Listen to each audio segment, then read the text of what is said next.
afternoon if you're joining us from different places in the world.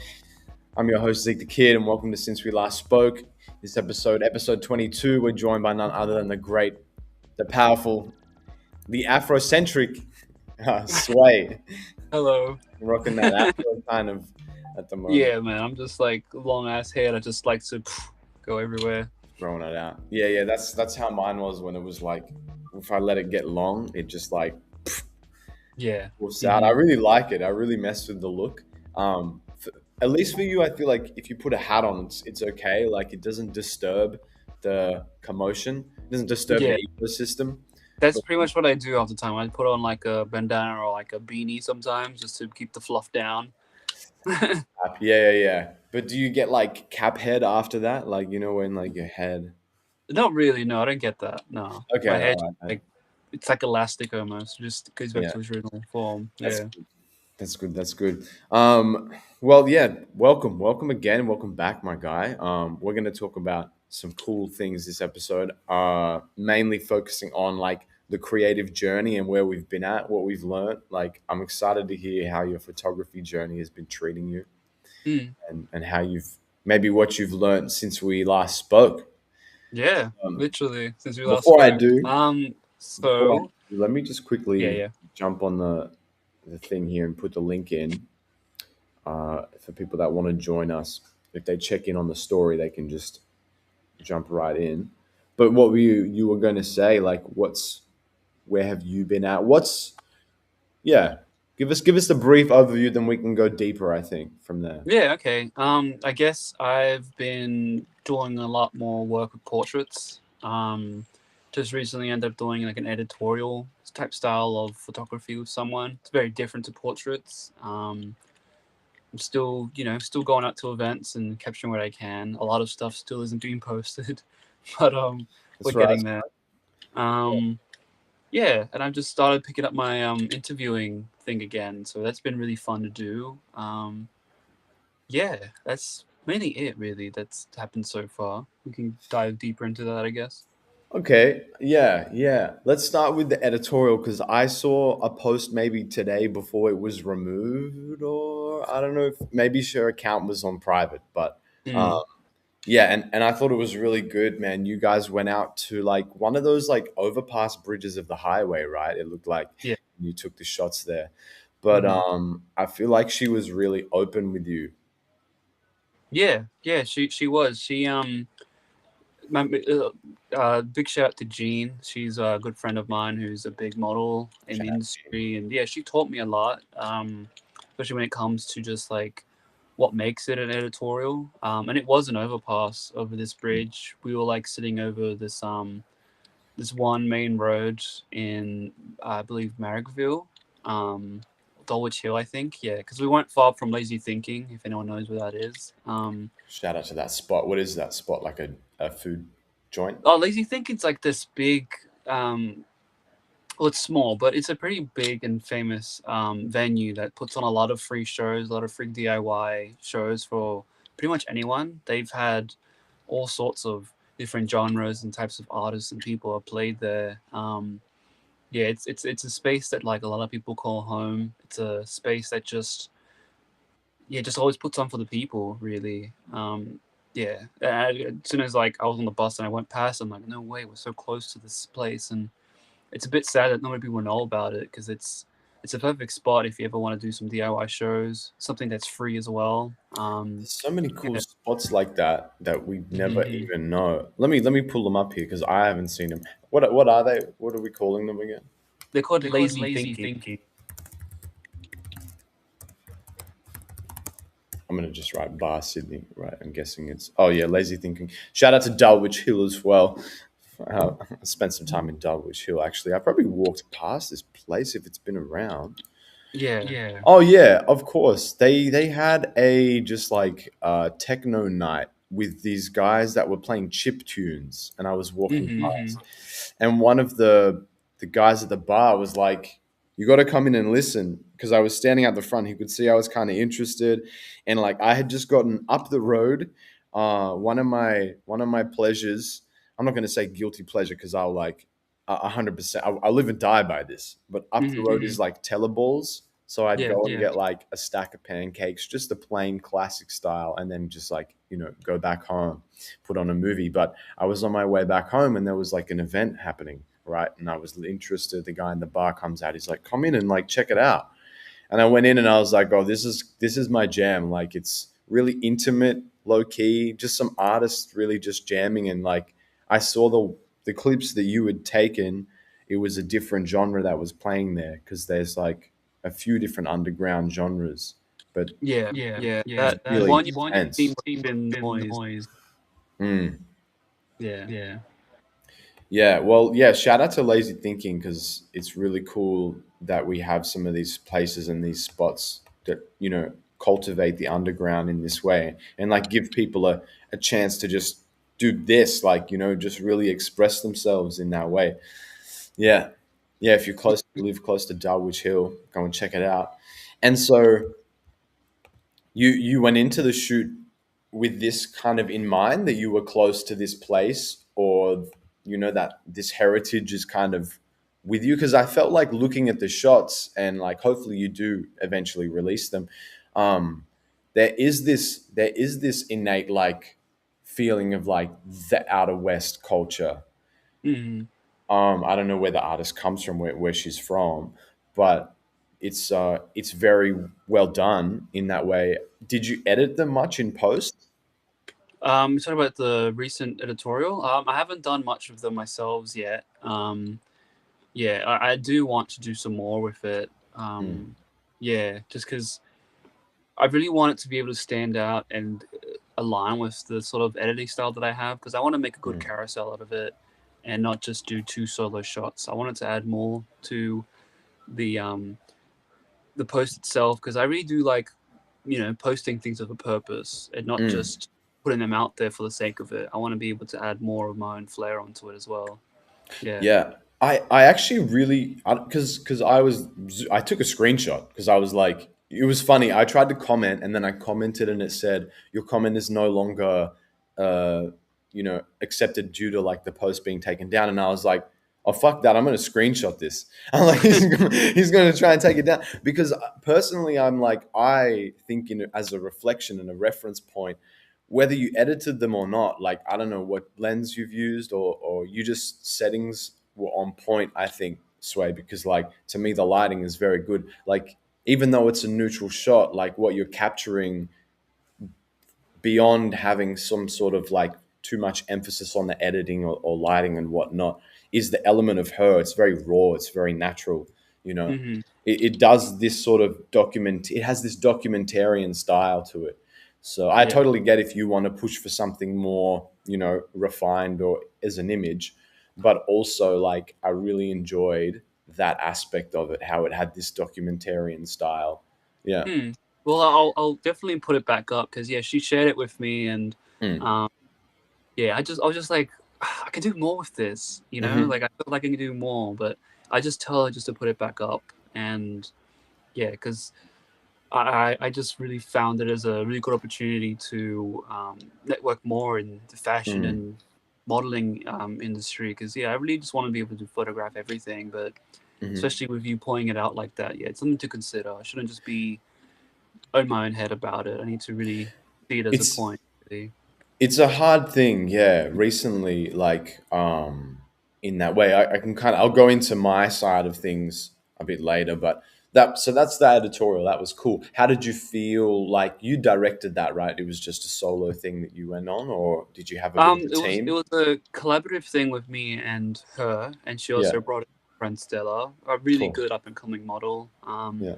But yeah, Jean pretty much had the idea of how to like where she wanted the shots. She pretty much just said, Mm. "Hey, we're gonna be shooting here and here and here." I was like, "Okay, that's cool." She had the locations, cool. Yeah, she had the locations. It was right close to, it wasn't a far walk for us to be able to go and change costumes, so sorry, change outfits, and then to Mm. take more shots. Yeah, those are a few different spots all close within each other. And yeah, it was really really fun to do because she was pretty much just like leading it, and Mm. as she was doing that, I was learning stuff from her, especially with like how she does her posing, how she helps She was even helping, sorry, Stella, the other model, also pose as well. And I really got to see like how she sort of directs them with that. Mm. And the more we did it, the more I was able to also give my input on that too. And You guys got more comfortable, like you kind of yeah, felt more as it went comfortable along, yeah, to definitely. be Yeah. vulnerable. Yeah, hmm because It was it's really fun. just being vulnerable is sometimes the hardest thing with someone, right? When you're taking a hmm photo of them, like some people can be so guarded. So Yeah, if you meet someone who's been an artist for a while, they know kind of how to be less, or yeah, less guarded. definitely. Yeah.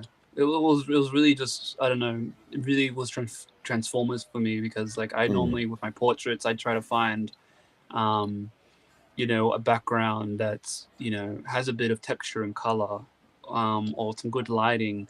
I mm, just never would have taken something in front of something that had a lot going on with it. Like mm, I've done mm. different kind of graffiti, but when it comes to stuff with billboards, um, or inside, just because we ended up moving into like inside a mechanic shop, and I never really Oh yeah, gone inside and taken pictures like that in there. So it really helped me explore more of like, okay, yeah. thinking out the box and trying to something that's alternative.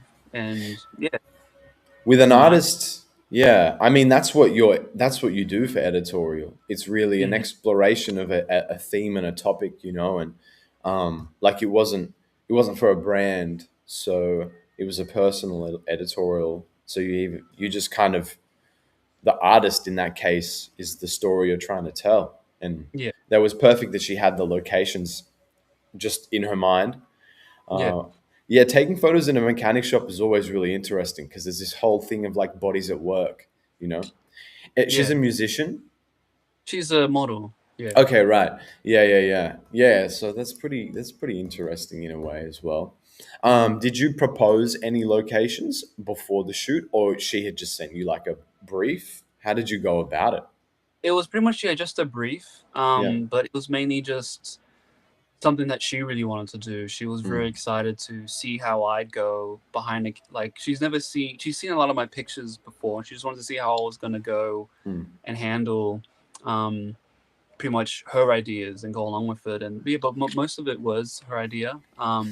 Especially when it comes to, like, I had to focus a lot more on how I was going to capture each thing. So mm, whether I wanted to go face on, close up, further back, especially with the lighting, because we were facing against really harsh lighting because the sun was on us, the sun was out a lot. yeah.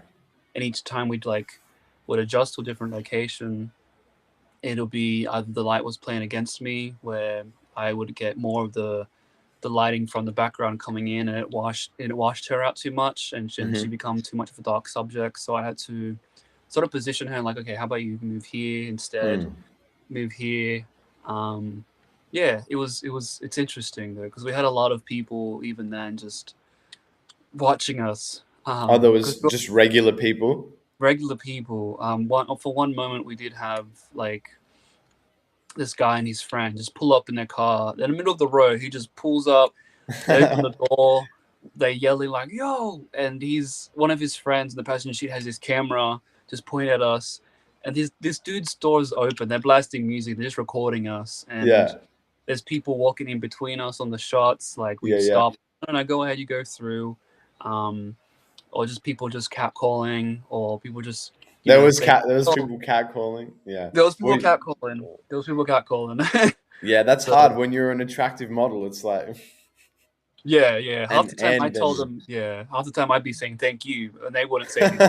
Like I take compliments. Like yeah, because they're like they're not talking to you, Sway. yeah, but like fuck me though. I'm gonna take the it's a good compliment. it's a good way to like to soften the moment though. If you're like saying thank you and they're talking about her, it's like you're trying to like divert the the cat call. Yeah, It's just- literally. you're like, oh, thanks, Yeah, thanks, thanks literally. you. hmm Yeah, Yeah, that's we're funny. getting a lot of eyes. It was fun though. Yeah. It is good.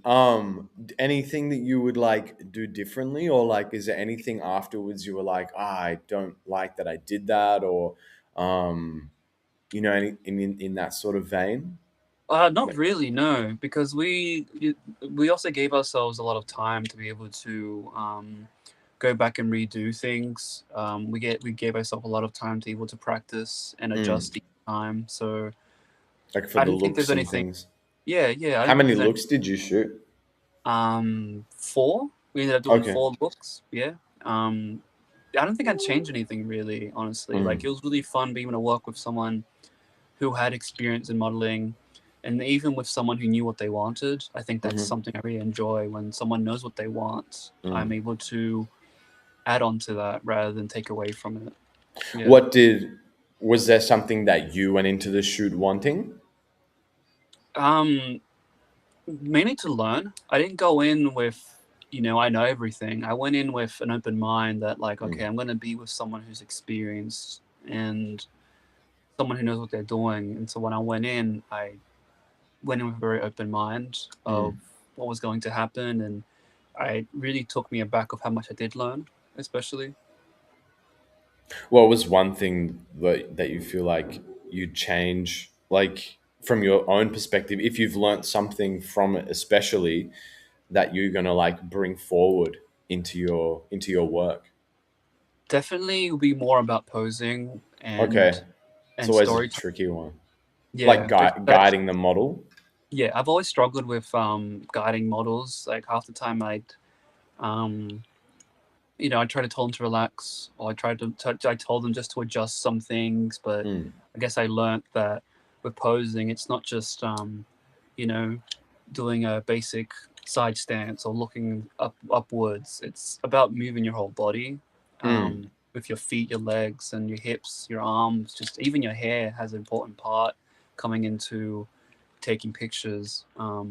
And even with the backgrounds as well, they could even tell a lot about the person. And Yeah, um, background is super important. yeah, Yeah, exactly, it can. I mean, it can create like it definitely makes or breaks an image. The background. exactly. Um, there's only like so much that a person can look like before you have them in a background where it's like a mess, and you're like, oh dang, like you just might lose the subject matter. Hmm. So nice. Well, nice. Yeah. That's yeah. I mean, it sounds good, bro. It sounds like really fun and exciting in that way. We just Hmm. recently shot an editorial as well, actually, which was for styled and in the theme of like Mesa Margiela, Hmm. and we were working with this one model, and one of our teachers from this our class that's been teaching us visual identity, and he's been like, I haven't had it as hard as like some of the photographers.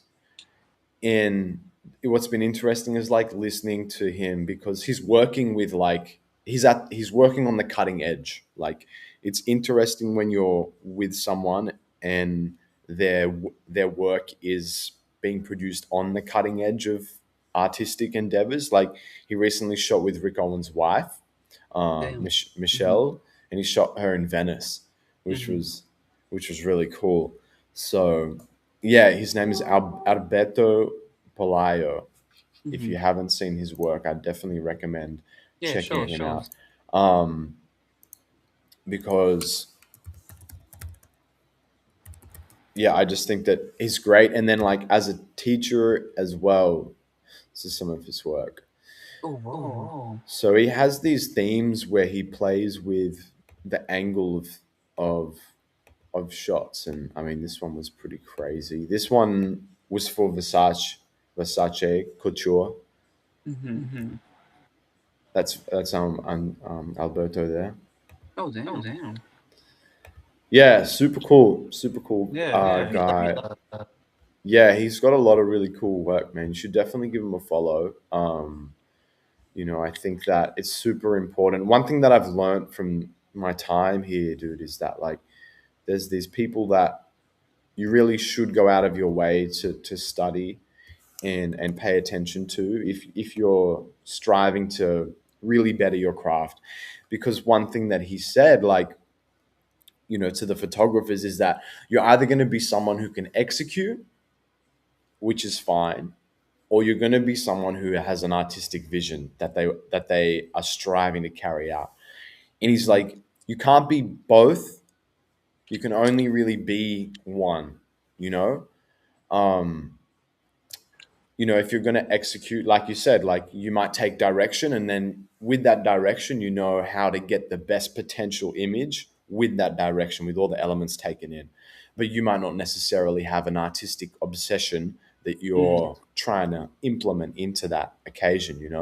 What's your Yeah, take on something like that? What do you? I think that's really important because um, we need to be able to draw inspiration for people that influence our works. Mm. Because at least for me, I don't have a favorite photographer, but I should have one because then it really shows the kind of person that I'm trying to be in a way. Yeah, Um, I can't believe you don't have a favorite. Do you have one that comes to mind? I don't have anyone. No, I don't. I Okay. don't. I don't. I don't like. I What are follow a bunch you? of others, What are you definitely. more attracted to in terms? Because like I feel understand that. Like I don't really have a favorite. Well, at a time I didn't have a favorite director. Yeah. Like I knew some, but I was like, my favorite. I don't know why I'd have a favorite in the first place. Do you have a favorite in like another area, maybe like Oh, that in actually, none. I'd say I'm really underdeveloped or like not that just that like area? yeah of people. I guess I've seen a lot of people's works, and I'm like, Mm, oh, I want to try something like that. I get inspired by a bunch of other people, a bunch of different mm. things I see online, but I've never had them be, I guess, my favorite. I guess from a photographer's side, that's understandable. Given that maybe because you're for people that don't know, like Sway is also a great musician, so you also come from that side of musicality and artistry. So do you feel Mm. like you have it in that area instead? Even with music, I'm just really diverse Mm, because like, I just love doing everything. That's my problem. I love doing everything, and I don't stick with one thing. People like mm. want to stay with a niche, but I just can't because I think eventually I there'd be feel an underlying genre though. yeah, it is. Like, No, definitely. A lot of people don't really have one sometimes. mm, I'm wondering if like because I would you say in hip hop? Okay, in hip hop, who is like? Do you have a goat in hip hop? Like It'll be Doom. I think Doom's my Doom. favorite. Okay, Hmm. yeah, like Doom. I was gonna assume Kendrick. Hmm. Yeah, he's very poetic. Yeah, I Okay, can but see like that. between the both, you'd say Doom. I'd say Doom more. Yeah. He's. Okay. I think it's like um I because like with Doom, I think his origin of even putting on the mask was pretty much just for rebellion and his way of just transforming himself because he put Mm, on that mask after the death of his own brother, mm. and he just really just wanted to be very avant-garde and push against the music industry, the thing that killed his brother, really. Yeah. Yeah, he was super. He like took over the underground. It's like so. Okay. Then in like if we're saying like what genre would you classify Nirvana as? We're just calling them rock. Who, sorry? Nirvana. Nirvana, Um, or were you calling them hmm, like garage rock? What do you yeah, want I'd to? say they're more garage rock or punk. Yeah. And in that genre, who Mhm. do you have like? Uh, what's kind of you have like Queens of the Stone Age. I mean, Um, I think it's not the people themselves. I think it's the whole genre that it represents. Because mm, being a punk, even, is all about just going against the man, doing, you know, um, things that are against the grain. mm. Really, what I've loved about the punk scene because it's all just about yeah, just pure energies of rebellion. Really. Yeah, that like that idea that like you won't be controlled by you just won't be controlled. Yeah. Yeah, Hmm. you're gonna do what you want. What about do you listen? What other genre do you listen to then? You listen to like EDM? A little bit of EDM. I know, like, I don't know many of the artists that come to mind straight away, but um, yeah, EDM's just freedom of expression Yeah, and boundary pushing. or like You know, not like dubstep or like anything like that. yeah, no, I wouldn't. I mean, Screw. Skrillex. That's the Skrillex. first thing you think of. Yeah. Well, yeah, he was like insane. That was Mhm. crazy. Well, there's also LTJ Bukem, which is more like drum and bassy, um, Mhm. and then like P Shay. Okay, well, I guess like it's definitely revolves around these like rebellious genres. These genres that like speak from pure human expression, like that's not controlled in any way. And um, yeah, I think there's some definite artists that, from a photographer perspective, that would share that with what you're likening in a way as well. Mhm. Who comes to mind? Who's the guy who shot? Um, who's the guy who shot Tupac? Like, not shot him with a gun, but shot him with a Yeah. gun. Not about to get that mixed up. Um, Here we go. I'll find him. David LaChapelle. That I just remembered his name.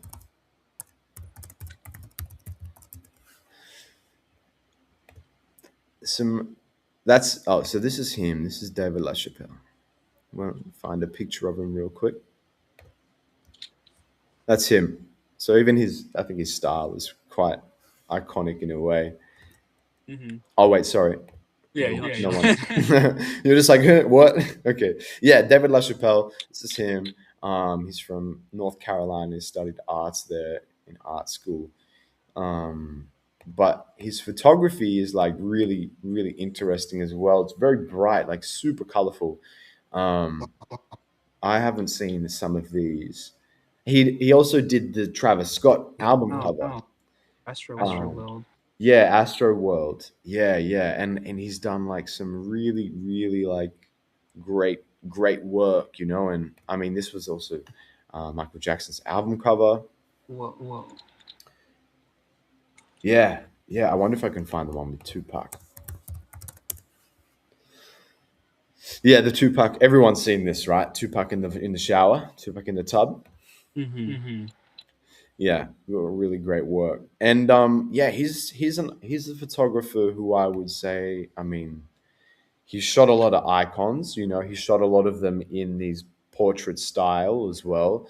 You kind of share some similarity in some of these ways. He's definitely one to think about. I would definitely recommend having a bit of a deep dive at some of the photographers, um, my guy, because some of the things you see can definitely add to your Yeah. taste. Exactly. That's why I'm just like beating myself because I'm the favorite photographer. But yeah, all my inspirations from a bunch of other people. Mm. It's So valid as well. Like I fully believe in like inspiration coming from yourself, but you as a photographer are also carrying the mantle of this tradition. So it's super important that you also know, or at least have a respect, and to respect is to also kind of have an understanding of some of these people that have come before you and practiced this thing that is more than you and I, is what I've kind of come to realize, dude. Is that no, that's weird? pretty well said, Zeke. It's true. It's just honest. I think it's my honest take on things. Like, um, I just thought today, like, look at this. This is hilarious. I love this. Jamel Shabazz. Jamel Shabazz. Um, it was my take today, and I was like, you know what? Like, I just realized this, and I've kind of understood it for a while that this is how it is. But like, we don't take anything with us when we leave, right? Hmm. We are all we have in the time that we're here. And thinking that you're going to keep anything is crazy.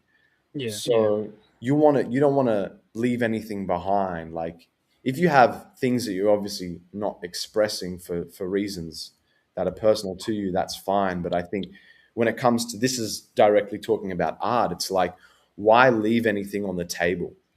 You know, why? And if you have this ability to do something that's as this talented, then why not try and commit to it, and have something that you've gotten out of yourself, right? It's almost like you have this talent. With anyone that's an artist, you have this talent and this ability, like why not try and use it and empower it as much as you can to get the absolute most out of it. And you know what I mean? Because like at the end of the day, like when we go, it's to the next whatever place, if there is one, it's like you don't get to bring anything with you. At least nobody's here to tell me that that's not true or Yeah, no, yeah, no, exactly. exactly. um But yeah, Nan Golden is another one who's, I mean, hilarious. She captured a lot of like these. Look at this. This is crazy. Like Whoa. whoa, so seriously, like overtly sexual, and yeah, she depicted a lot of these like bohemian moments with like artists, and her work is crazy. Like I mean, some of these photos, obviously, whatever they resell for now, but by all means are like super alternative. This one is just wild. Like the video is now just flagged for nudity, but anyway. And she just shot so many of these people who just like in their natural moment, like this one in the mirror, like the framing of it is just so weirdly off. This one again, here we go. Who is this? Joanna and Aurelie. I'm gonna send you this actual link because it's an interesting take here. These photographers captured the rebellious youth of the 80s. I like that. But by all means, I would never say like I hope it derails your practice. You know, if anything, and inevitably it will, is empower your perspective. You know, with the knowledge of what someone's done before you, you can move forward and say, oh right, well maybe yeah, Nun Golden did something like that. So by doing what I'm doing here, I'm going to be able to utilize that and then push your medium. You know. No, exactly. I definitely do feel inspired because even seeing like that picture of like that one, it was like a black and white one, that you just showed me. It just brought me the idea of just like capturing people laying down, around the city or around like a park, just as they're sleeping, trying to rest just before the next shift or something. Because Oh it, yeah. because as I was walking around the city just the other day, that one inspired me. Just as Same. I'm like going around the city, just I do sometimes street photography, and I never really want to capture someone laying down like that because I'm like it's like an invasion. It's like even more invasion of privacy, you know? Mm. Yeah, you. I mean, it's a very intimate moment. Like Hmm. that's really what it is. Is that Yeah, like you have this person when they're most vulnerable in a way, they're like completely just like laying down. Either they're exhausted or they're just resting, yeah, for their next shift. And what you've captured is this feeling that everyone can resonate with, is this feeling of being like exhausted, you know. So and I mean, if you can't find that picture, then it's a vision that you might have to carry out. You might have something, and that's where you'd find someone and say, hey, look, I got this idea, like want to hear it out. And if they like it, I mean, that's how projects start. Different, yeah, obviously. Yeah. If you want to find it occurring naturally, that's even more fun. But yeah. I've always liked make find like, oh, there's that moment I'm looking for. I feel like that's I don't know, excites me. yeah, it's like a hunter, right? In a way, Yeah, you're like hunting for that. You're like, oh my god, there it is, like a bird watcher or something. exactly. I've always admired bird watching. It's like so you just look at it, the bird, and then you let it fly away. I'm like, it's just like it's. They don't always take a photo, and then they mark their book. And there's a really good movie with Morgan Freeman and is it who is it? Who's the other actor? I think it's literally called Bird Watching. But it's such a funny, just like real example. I love how like always love how movies reflect life, and then vice versa. In a Yeah. movie that just isn't like, um, it's obviously I think it's got some funny bits in it as well. Oh freak! I can't even find. Just going to throw up all of this stuff. Anyway, someone in the world will know what I'm talking about. I'm on a huge tangent here. Like Zeke, what are you doing, Zeke? Talking about bird watching, In but the yeah, comments. yeah. If someone does, shout it out in the comments. But I think it's just always cool to acknowledge that how like when film and and arts reflect that in a way, like Mhm. something that's just naturally happening in the world, bird watching, and then Yeah. puts it into a movie.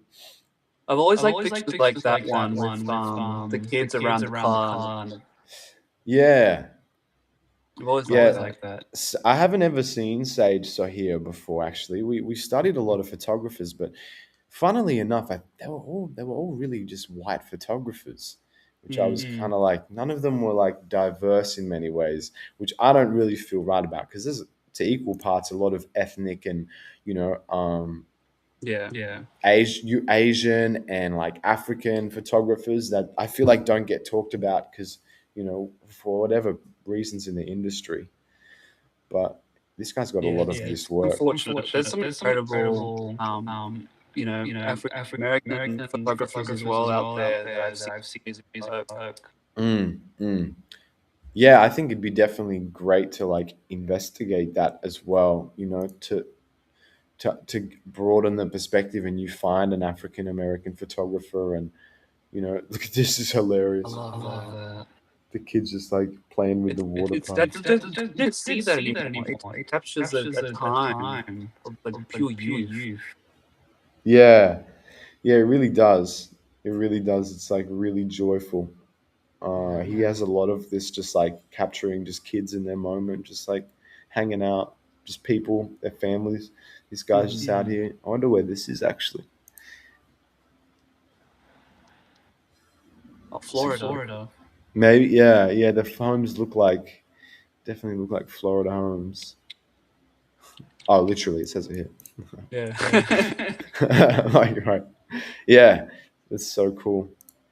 Love that. Yeah, and like he obviously, he had a oh, he's just an American photographer. I was assuming he was something less, but anyway, still another good point to like go and investigate some other photographers that aren't just American. Um,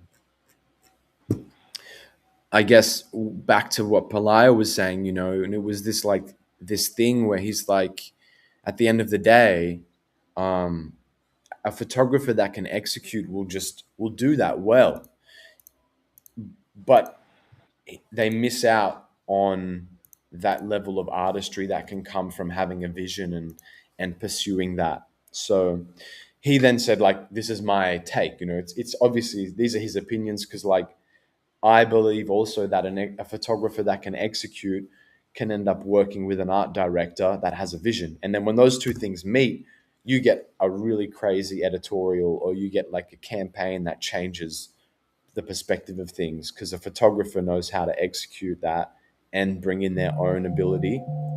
And then the director knows how to direct. So, Hmm. Yeah. yeah. Exactly. Yeah, it's one that's interesting, you know. Yeah. I love Bring it when two minds are able to come together and create something even bigger than what they initially came out to do. You know. mm. It's not an easy feat. It's definitely not an easy feat. I mean, like, have you ever been in a collaborative environment or a space where it's got like heated because of tensions? Mm, I think one time when like last year, the year before, Yeah. I think it was just Probably don't like need to yeah. No, depict the I went. situation, but like, how did it feel to be in that point where like there's a tension, and how did you like maybe dissipate that? Because I always am like, I now know how to dissipate it, but how did you kind of approach that? I guess one way for me was initially what I've learnt then was I was sort of fawning. So fawning is like when I sort of willingly go with them and sort of become in a way submissive because I just would be like, okay, I don't want to increase the tension more. Let's just do Okay. what you want to do.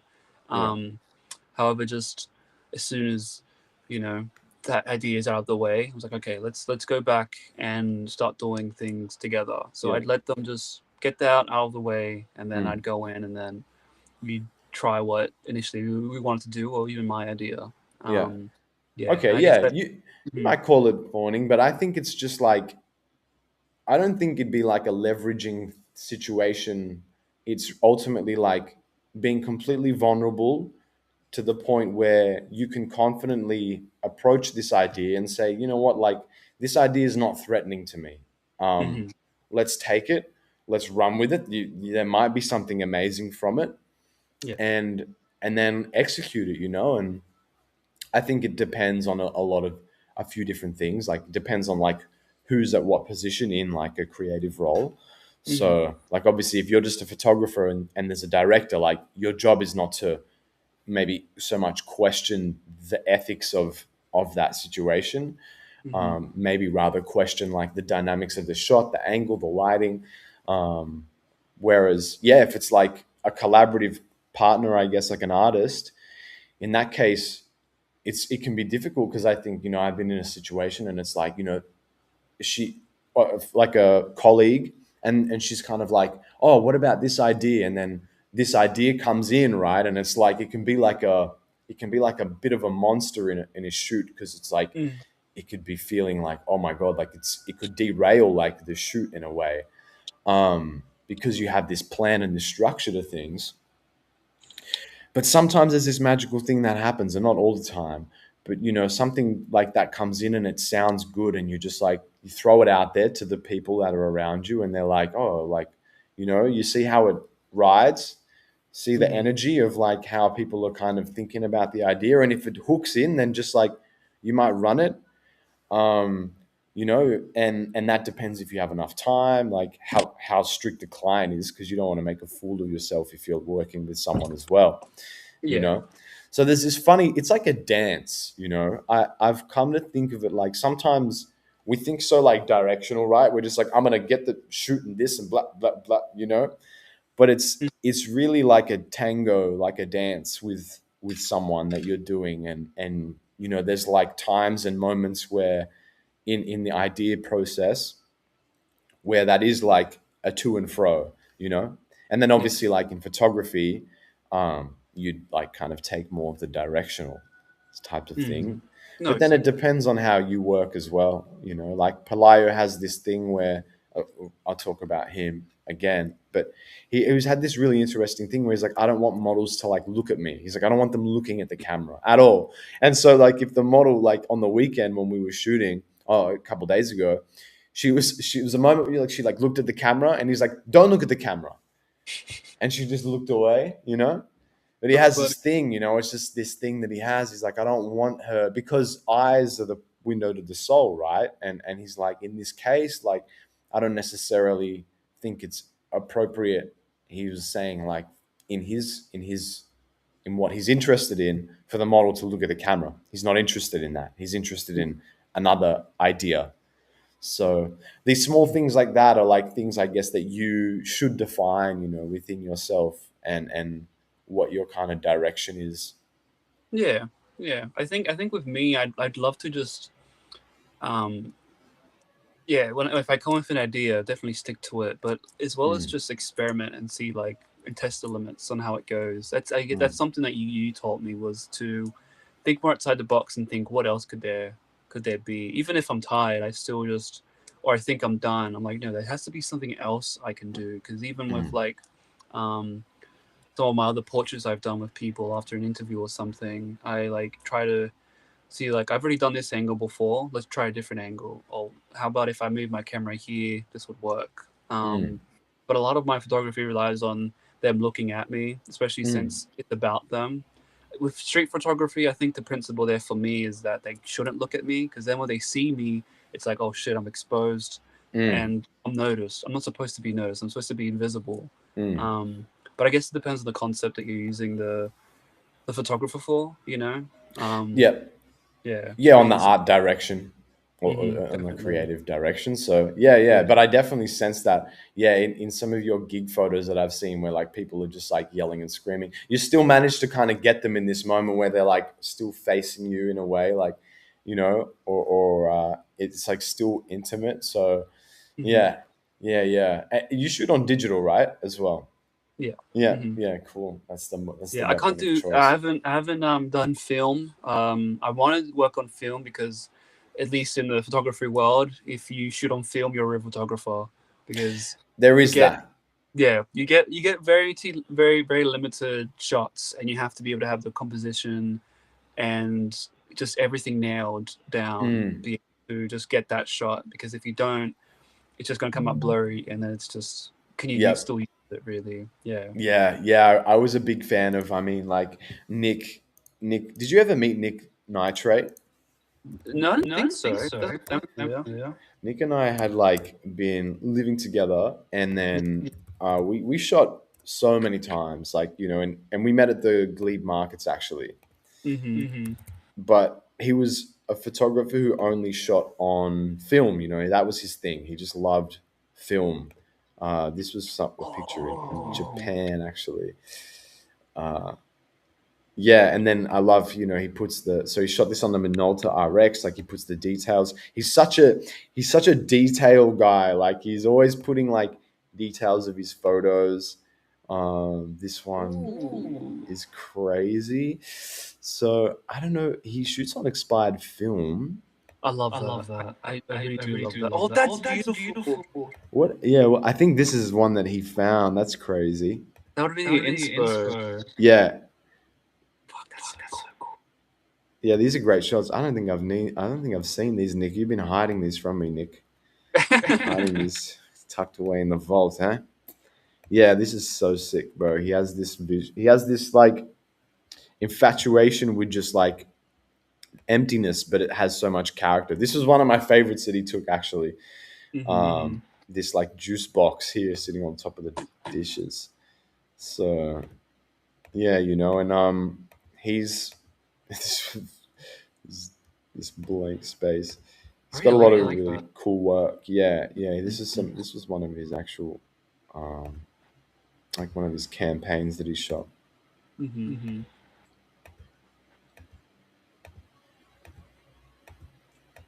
But yeah, one of these characters who really just enjoys shooting on film. That's A nice. real photographer, as you define him as, I guess. Yeah, I mean, I'm not the only one who says that. I don't think that, but I don't know. It's a stereotype. Yeah, it's definitely a stereotype. It's true to some degree because I think that like it shows the another level of dedication. But to equal parts, there's been people who have owned a film camera who have taken the most boring shots ever. So you still have to have a vision. This was one of ours actually with this lens that like, oh god, oh yeah, Is this the one of you? Oh my yeah, god! yeah. We were jumping. We found this stair set, and I was jumping the stair set, and we were just like, "Yeah, let's get one of me like midair." Yeah, yeah, that was pretty funny. He had this location that he really wanted to shoot in, so I was like, "Yeah, let's go. Let's shoot it Where in." is that Zeek? This tunnel is like it's this huge long graffiti tunnel. At that university that's on Parramatta Road. I forget what the university is called. Mm-hmm. Which university? Yeah, I can't remember now. But we just went in and we just shot there, and then we, went to this like little the lecture room as well. Uh, and that's Nick and I there. So yeah, I mean, he was selling vintage cameras at Glebe Markets, so that's what we would set up. I'd be selling the clothes, and then he'd sell like vintage cams.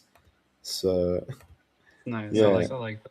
yeah, he's gone. He's got underground now. He's low key now, but at this during this time he was shooting a lot more, especially because I was forcing him to be outside with me. He had this cool car as Is well. that a Jaguar? No, it's like a Toyota. I think it's the old Camry. I think it was an Yeah. old Camry or an old Corolla. It looks like Mm-hmm.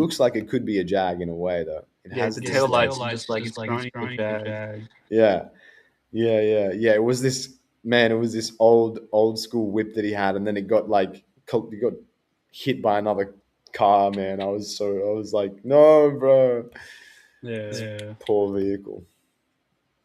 Um, No photos. No photos. yeah, there was these old porn mags, right?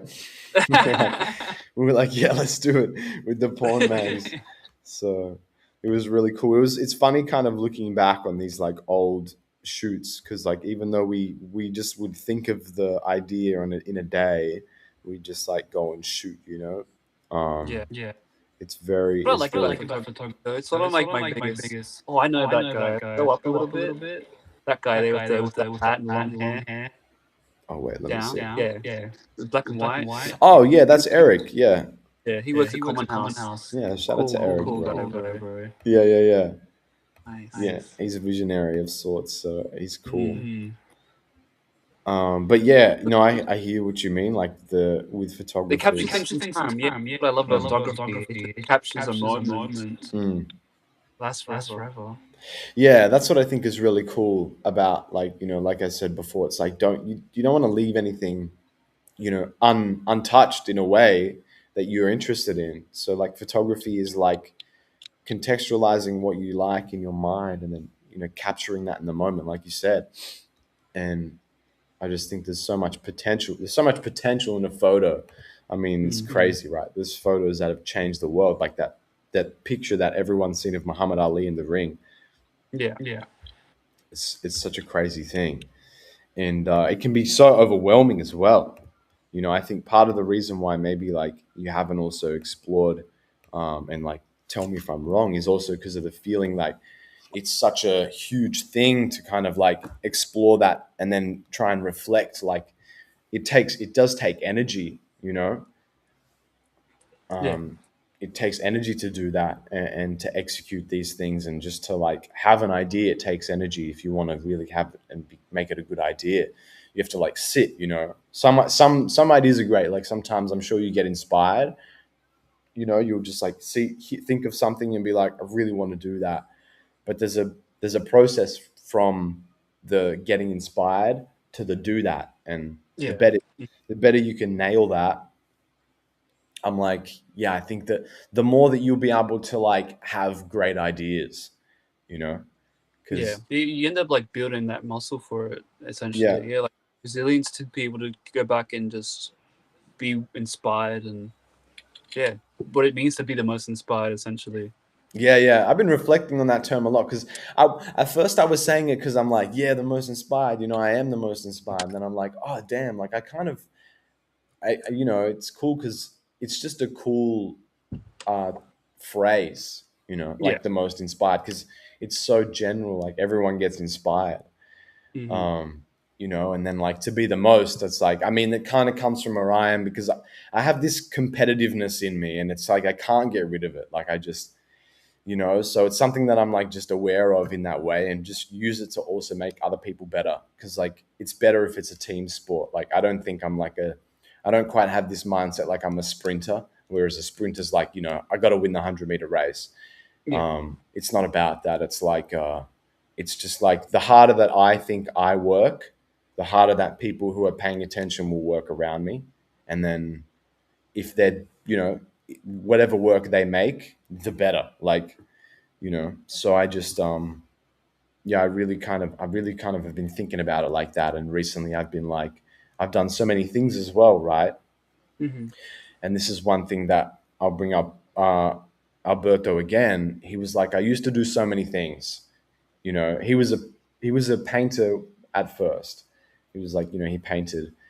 He's like, I used to do so many things, but at some point I had to decide. Like I had to make up my mind and say, I'm just going to commit to this thing, because he agreed with me when I said, yeah, because you can be everything and nothing at the same time. Like sometimes I ask people and friends, I'm like, what do you like? And they're like, I like everything. I'm like, you can't like everything. I'm like, you I was like, okay, like you might like everything, but what don't you like? And they're like, nothing. I don't dislike anything. I'm like, you have, if you're a general person, whatever, like fair enough. But if you're someone who's trying to have like a something to say, I think at least if you have something that you don't like, you can use that as a point of inflection, like a point of Hmm. reflection Hmm. to to kind of push yourself in the direction of things that you do like, and you can navigate the world in a different way. Yeah, you you know could actually like incentivize and like have more of a solid pinpoint of where to go from that. You know. yeah, Yeah. yeah, because there's plenty of things that I don't like. I mean, like especially in styling, there's so many things that I'm just like now opposed to, and even it's changed because originally I liked them, and now I'm like growing in a way that I'm like, I can't believe I like that thing. Like super baggy jeans. I'm like, I personally, with my style, when I'm talking about mine, like, I'm like, I can see why like these baggy jeans were just something that I was like struggling with Hmm. because I'm trying to pay attention to like proportion. Yeah, silhouettes and stuff. So Yeah. so like the baggy jean when I was wearing like baggy shirt, baggy jeans, I was a whole like 4'10", you know. Hmm. Oh, and I mean, I'm already short, so I'm thinking about like styles that I can use that like complement me in different ways. So maybe I'll like yes pair like a baggy jean with like a button down shirt to at least like change the dynamic of the fit in a way, kind of Yeah. produce like a different emotion than something that's straight like hip hop. Yeah. Hmm. Um, I guess yeah, but in that way, like, what's something that you feel like you maybe don't like, or something that you notice and you're like, I'm not interested in that, so I'm not going to explore it. Um, I think painting. I like. It's not that I don't like it. It's like it's not Mm, something that I want to pursue. I can enjoy it, but that's not the question. mm. Um, I don't. Maybe like, Probably. Hmm. maybe like, yeah. I guess as a photographer, it's kind of hard because even still, like, you could be in that position and then someone does a like a wild face or like, what about like nudity? Would you like fully nude photography? I I don't know. Like I'm not opposed to it. It's just I think it has some sort of like a stigma behind it. Like I Mm, love the human body is such a beautiful form. There's so many different types of it. I'd love to be able to do it. I just um I just don't know if that suits my sort of aesthetic mm, or persona, especially when it comes to like what my portfolio really looks like. It's mainly mm, just artists, people, and then moments. I don't know where nudity fits on that. mm, Um, fashion. I don't know where nudity will fit on that. I think it'll fit more into um, like an editorial if I was ever doing something for a line. But that'll mainly just be something where it'll just be more of just like underwear or lingerie, but not complete nudity. full nude is like, yeah, we're talking more in like pornographic imagery, it would be in a Yeah, way. yeah. So I mean, like topless with a female is like is fashionable. we could Mm. s- you could say that that's fashionable, but yeah, fully nude, no. It's definitely something, yeah, I guess every photographer would have a take on. I feel like because like since we've had photography, we've had nude photography. Oh So yeah. Mm. yeah. Like the French, there's Oh, the the French love their nude women, bro. the French love nude women. Yeah, it Italians love nude women as well. Actually, they just don't talk about it a lot. It's low key here. Hmm. Every Italian woman is secretly a little bit perverted. Yeah, that's why I don't want to do it because it's almost too perverted, and I don't want to be that perverted. Like I can appreciate the human form, the human body, Yeah, but yeah, I don't just want to have my photography just be just that because yeah. yeah, And what you say is true. Like if all of a sudden you just like shot a nude editorial and it just came out, you'd be like, "Whoa! Like this is new for." yeah, like It would this is have an insane. effect. What is he doing? Yeah, Yeah, but some people might be like, "This is wild." So yeah, I think really pushing sometimes, boundaries. yeah. If you push that boundary, it might be because you just are trying to push a boundary, right? And then is it truly genuine to what you like and enjoy? Maybe not. And so I think people Yeah, people see through that. no, Um, exactly. I Hmm. think that like to a degree, like fans and people who are fans of your art, if they don't like something, they might not necessarily be able to articulate it because they see through it, but they don't like it because they see through it. You know what I mean? Hmm. Yeah, They're like, oh, because it's like. not really like a Zeek thing. And Hmm. so they're like, I don't connect with it because I connected with him through this. And if you pay attention to that and if you want to, like I do like paying attention to that. It's something that does matter. And it's important to direct yourself as well, I think. Definitely. I was even having a thought today, like just with the editorial itself. Like I was telling you, like I really wanted to add more to it because it just didn't Mm, really speak to me. But yeah, even this thought of just other types of photography when it comes to just like architecture, I don't see where that fits me or um, nudity or even landscapes don't really mm, suit mm, my sort of style. It will be mainly if I'm on holiday and I just want to show off where I've been. But if that's purely what I focus on, it won't really suit my aesthetic. It's mainly just fashion, music, and people. That's Mm. essentially where my photography sort of lies.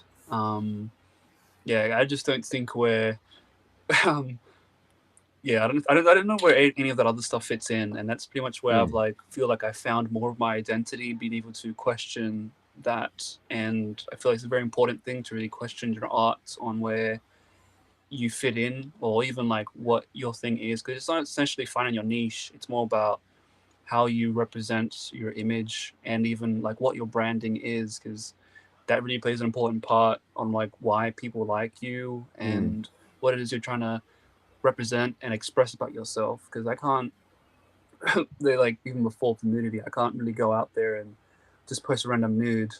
It has nothing to do with music or people or fashion. It can, Yeah, but it just but it just does. Yeah. that's not your yeah, that's not your Hmm. direction. Exactly. Yeah. I'd love It's to have. interesting. Go on. Yeah. Well, you said no. What were you going to say? You'd love to have what? I said I'd love to if I would to do something like that. It would just be in the catalog, something that no one would see, maybe in like a Right. zine or something, but not Yeah. like something I'd put out like Yeah. Yeah. that. Yeah. Wouldn't innately be part of your like persona. Yeah. Yeah. What you said is interesting. Where you're like, it's not about finding your niche. It's just about finding what you want to do. Yeah. Right. Yeah. Mm. Yeah. Because then I think the you let what your work says be the niche that it creates, rather than like thinking about what's my niche and this and that. Because like thinking about what you like, if you keep thinking harder about what you like, will create a niche, because eventually you'll like something that no one likes harder than you, Yeah. right? Mm. So it's like, like if you enjoy the photography of like models and vintage cars in mechanic workshops, like this is something that you might eventually push into a story where you have like Dior in like a Dior couture in like a vintage car dealership workshop Yeah. in a Mm. mechanics. And then you have this like interesting like juxtaposition between couture and this, because you've followed that thing that you like about that scene, about the energy of that image, you know. So and yeah, I think that's really powerful. Then almost what would be funny is if you had like all of a sudden you're in the mechanic shop, but then it's topless, partly nude. Then there's this weird thing where you've like, well, you obviously, you said that you would humor the idea of nudity, but you also have a recurring theme of this mechanic shop in your work, or Mm-hmm. cars and vintage things. So now you're doing this thing where you're like, oh, I'm getting what I like and what people know me for, and I'm introducing an element of something that's totally new. So Yeah. you know, if you're paying attention and you if you can be detached from yourself, then you can allow that to happen, you know? Definitely. I Definitely. heard someone saying No, go on. Go on. this thing about being detached actually. And he Mm-hmm. was like, he's like, because, it's like he had this really interesting perspective on it. But, he was like, if you get offended by things, then you start having to defend yourself. And art shouldn't come from a place of like defense, Mm. especially if you're working with someone, Yeah. because then ego comes into it. And then like there's this thing where, it's like you're no longer trying to strive for artistic exploration and endeavor. You're just trying to both defend ideas. It's like chivalry then.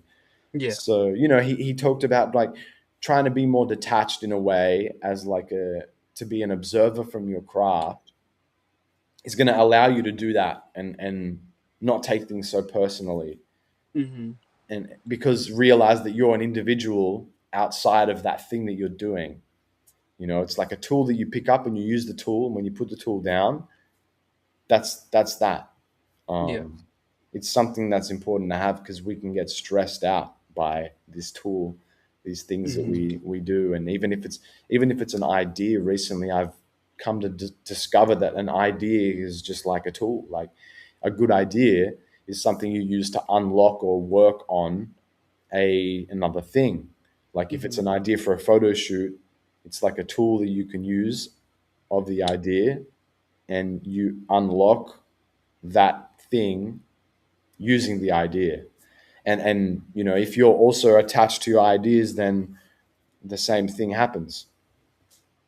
Definitely, definitely. Yeah, being able to detach yourself from just the idea, it just allows us to be able to, in a way, just observe it more, Mm. really, because it says a lot about ourselves and where our ideas point us to.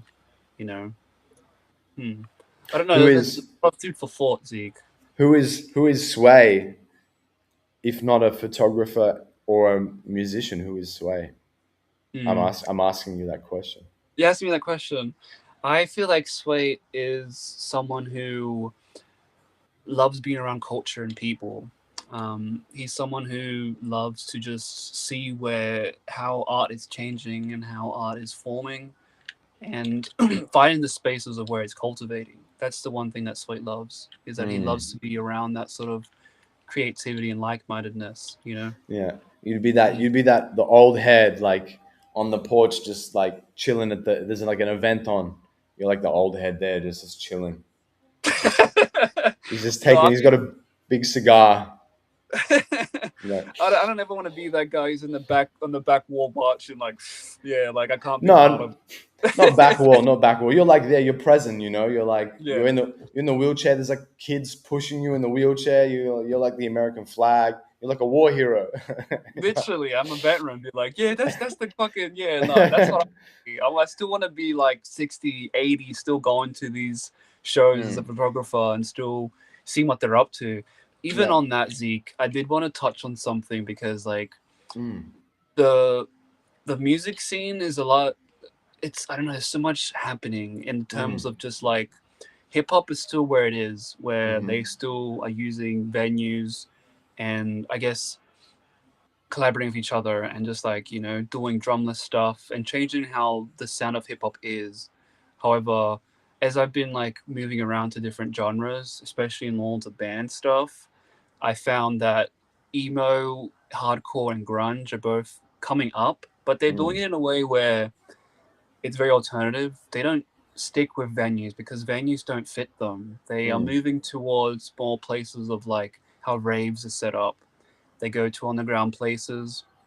They go into alternative, spaces itself. Like just recently, I went to a boxing ring. Someone was playing a hardcore at a boxing ring, and yo. I was like, "That's so cool." And as I talked to everyone, they were sort of saying like, "Yeah, no, emo's on the rise. Grunge is really coming up," and they got inspired from what's happening in LA because like LA is doing the same thing of alternative spaces and Mm, alternative mm. ideas. And I was like, "Oh shit!" And then another one happened the other day where someone was Rosie. Shout out to Rosie. They were playing this. Shout out This Rosie. organization was putting this show under, pretty much like this water drain, like just under a bridge there. Mm-hmm, Very DIY, and that's where the scene of like music is heading towards, where they don't want to pay the venues. They don't want to, wait for their bookings. They want to do it now, and they want to do it loud and mm, with the people. And that's where I want to be. I want to be with the people who are making the things, the people who are pushing, I guess, the boundary and even rebelling against, corporate and industry. Like that's the sort mm. of stuff I live for, and it's amazing. Yeah, yeah, a culture that reminds you that you still have the freedom to express how you really feel. Mm, yeah. That's super important. Yeah, otherwise everything just sounds the same and everything is just boring. Hmm. Because yeah, what you said is true. I think, I mean, hip hop is great, but it's not doing anything different at the moment. It's very flat. It's like flatlined. I think Mm, ever since West Side Gun had that, he really peaked hip hop with that genre, with mm, Griselda.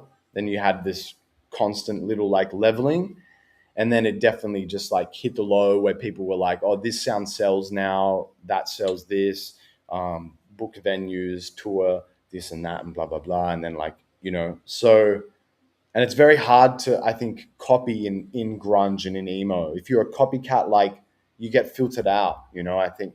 people always after that band that's got that new thing, that band Mm, that has that sound that like I haven't heard anything like this before, you know. Whereas in hip hop, I feel like people will be like, yeah, he sounds like West, he sounds like this guy, or he sounds like that, or he sounds like Doom, you know, and people will. It's kind of people will enjoy that about hip hop, but mm. I like how grunge has this thing where, like I said, it's this new. It's like it's raw, you know.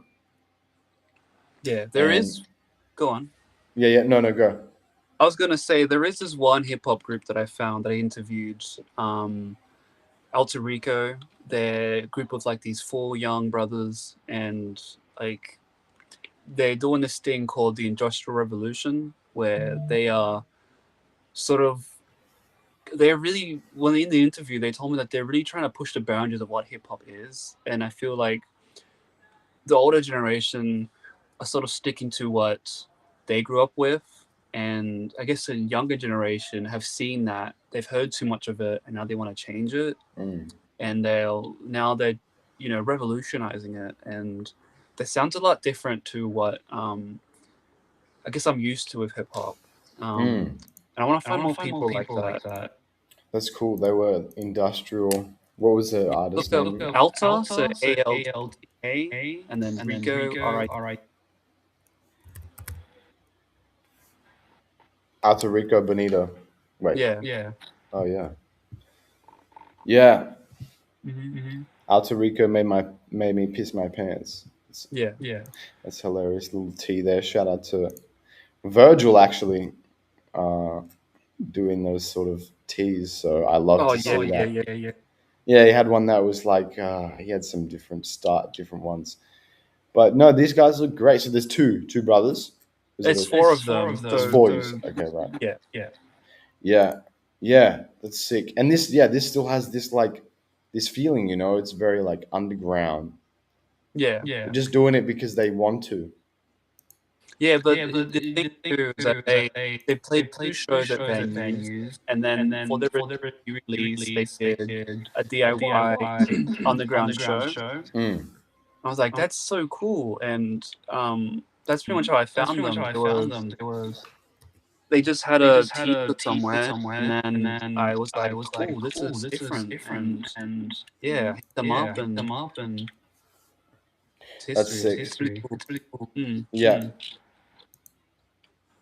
yeah. I'm always like, I always wish for crews like this to just pursue the art form as much as they can. Like when Boomchild was like really together and doing their thing, it was really great. Like I don't know if they're still together. I don't know if you know Mm. if Boomchild is still like performing as a crew. I'm sure I could be definitely wrong, but yeah, yeah. I mean, for me, it was like when I first heard Boomchild, I was like, "Wow, these guys are like so cool. They're just doing, their own different thing." Um, and then I know there was like some shaky moments here and there from what I had Hmm. heard. So it can be hard, right? With so many people, you have so many different creative opinions. Like Yeah, there's not many rap groups that have lasted and stood the test of time, I guess. So that's yeah, like when we think about Brockhampton and things like that that's as a pretty well. big one that like people use as a reference point. Yeah. Yeah, well, they were like some of the biggest. I mean, and then Odd Future as well, obviously, like another big crew. And it's just Mm. like part of the journey, I guess, is like, you form together and you have this collective mindset. And then if you continue to do art, you might discover that, well, now you have a different thing that you like, a different obsession, I guess. So Hmm. you might shift and change. But I think it's really cool how if you're interested in something as a collective, you guys do this thing like throw an event and change culture for that time that you're doing the thing. I was gonna say one of my recent things has been like I really have started to enjoy like art direction a lot. It's what I've found is like the meeting point between like wanting to do a lot of things and instead finding the people that like doing that thing and helping them like come into like a team based thing where we can collaborate and like, you know, build an idea together. So I'm pretty excited, bro. I'd be excited to kind of come back to Sydney, and you I'm said, excited too, really, because yeah, there's so many new things I've always been keeping an eye on what's been happening on your end, and yeah, it seems like yeah, you really would suit directing better than the guy. Obviously, still make the art, but like I mm, feel even for example the fashion shows, you brought a lot of people together and you yeah. directed them on what you wanted, and the vision came out really well. And I feel like that's a testament of just how much you're suited for directing, It's really. true. I didn't even think about it in at the time. It was funny. I Yeah. was just like doing the fashion shows, and then like every time I think about the first one, it was like it's crazy because I reflect back and I was like 20. There was like 24 like models, and I had Hmm. 24 outfits. I remember putting the last outfit on the last model. It was the last thing on the rack. I had nothing else, and it was like if I had one less, this person wouldn't have walked. One more, Hmm. okay, whatever. But the fact that I had 24 exactly wasn't even calculated, which was wild, and which Hmm. is just and I remember like the scene when I finally got downstairs and I was like, oh my, I'm like, this place is like packed, like it's like when you open a sardine can, there's no more room, you couldn't fit another fish in here if I Yeah, tried. there's a lot of that's the amount of people who believe in you, man. That's crazy. Is Yeah. very humbling, you know, and people Hmm. that believe in the culture like that, that the culture is exciting, and it was just it was great to be able to be that vessel for excitement in that way, you know, like because it was something that I'm so passionate about, and I'm always glad like when people kind of share that. And the second one was really great as well, you know, so there's always the novelty of things, you know, to bear Hmm. that in mind. And the fact that the second one, there was that many people who stayed till the end, and it still went through the way it did, you know, Hmm. very, very privileged. And then only afterwards, like you said, did I think about like, that was like art directing and I was doing it the whole time, you know, because yeah. Yeah. So it's something that I'm trying to do. You know, my time here in Milan, like it's coming to an end, and I'm now just kind of like sending out a bunch of emails to production houses saying like, look, like if I can score something here, I will. I will stay.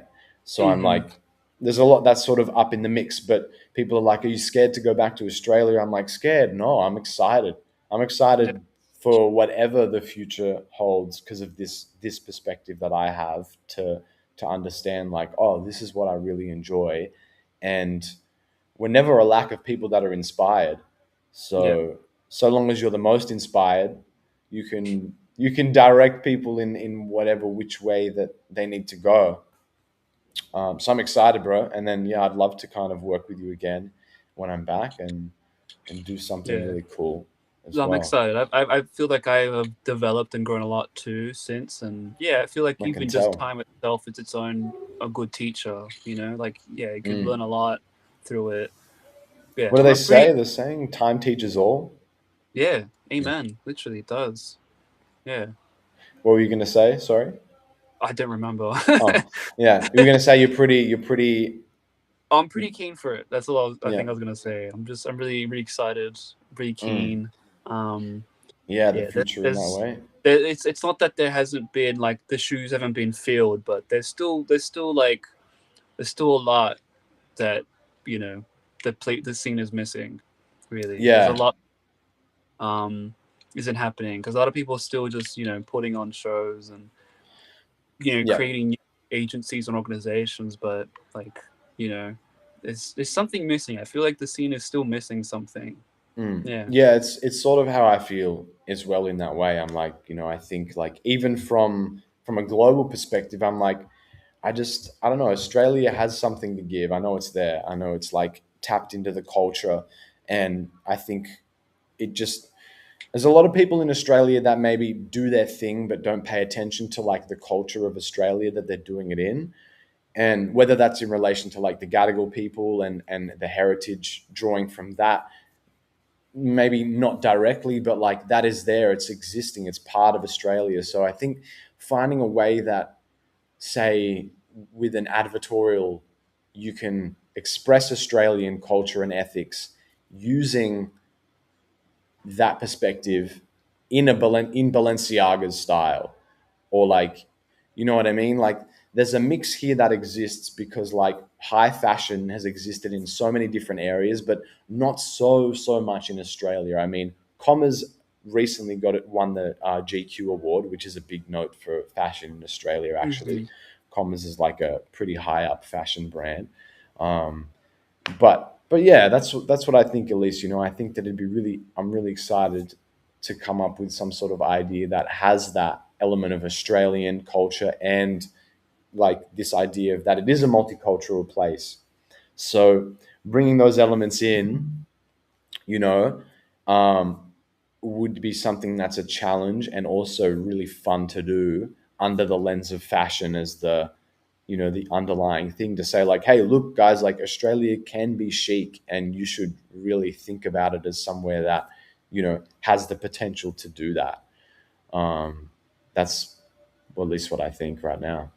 Definitely. No, I fully support this notion. Mm, mm.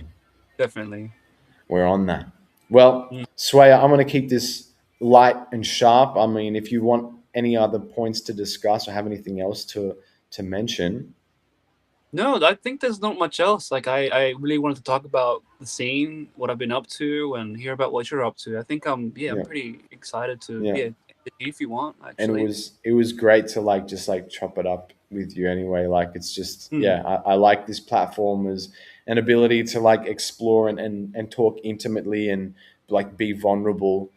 So I really appreciate that. I appreciate everyone, all the viewers, all the people that check out the episodes. We're kind of, every week there's an extra subscriber or someone new that's tuning in and whatever. And I just think these are cool to document part of our journey, of these people that Yeah, reoccur in the episodes. And I like the concept because it's since we last spoke. It's a yeah, lot can happen really in a day. Like I really like it. Hmm. yeah, it has this cool acknowledgement of the past, which is something that is always great. It's like bringing the past to the future, to the present. Yeah. So, No. like I said, like it's go back and I'm going to send you that link. So that's my homework for you. Okay. I'm going to give you some homework. You can do it in as much time as Mhm. you need. But Well, again, Z, congrats on the platform. You're doing great. Like, just keep thanks, Sway. doing it. You too. And yeah, thank you, Yeah. Zeke. That's a wrap from us, people. Shout out to all the people. Thanks for everyone that was mentioned in the episode, and shout out to Threatnik for the closing track here as well. So the Threatnik beat out here. I've been playing him every episode. I'm waiting for him to. Eventually, he'll find it and be like, "Oh my god, Zeke, you owe me like thousands of dollars worth of royalties." Actually, The show. I'll be like, "Threatnik, what are you talking about?" Have you put him on the show yet, Zeke? Like here in Milan. No, no, on the podcast. Have you put him on? Have you had him on? He's gonna Threatnik? be on. I haven't been able to reach out to him. I'm gonna Come wait for on. like the hundred episode special. It's gotta be Oh, a okay. good number, or like probably like episode 50 maybe. Yeah, episode 50 with Threatnik, and then I'll be like, Threat, we've been playing your jams for 50 episodes actually. He'll That's love funny. it. He'll get all giddy. All right, Sway. Thank you, ladies and gentlemen. This is Since We Last Spoke with the great, the powerful Sway, and your host, as always, Zeek the Kid. Keep it real, keep it inspired. Speak to you later.